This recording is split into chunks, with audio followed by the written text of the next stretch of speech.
কাকা সব কেমন আছো? আজ 7ই এবং 8ই সেপ্টেম্বর কাকা সব থেকে বড় চন্দ্রগ্রহণ হতে চলেছে কাকা, লুনার এক্লিপস হতে চলেছে। মানে এই চন্দ্রগ্রহণটা কিন্তু কাকা আগের চন্দ্রগ্রহণ মূলর মতো নয়, এটা একটা অবিশ্বাস্য মানে একটা অবিস্মরণীয় ঘটনা কাকা।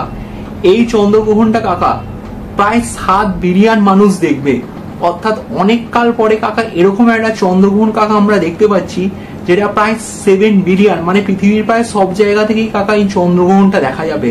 মানে এটার মাহাত্ম্য কাকা এতই উপরে আছে।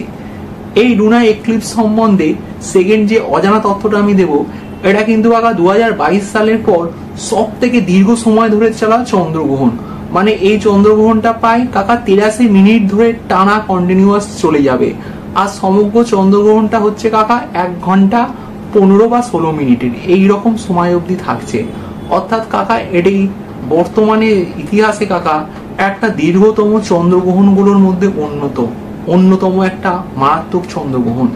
কিন্তু কাকা এই সব তো বললাম সায়েন্টিফিক ব্যাপার, কিন্তু যারা জ্যোতিষ শাস্ত্র নিয়ে কাকা চর্চা করে তাদের জন্য কাকা কিন্তু বলতে চাই, আমরা যে কালকে যে লুনার এক্লিপসটা দেখবো কাকা, এটার কিন্তু একটা জ্যোতিষীগত মাহাত্ম্য মারাত্মক লেভেলের আছে।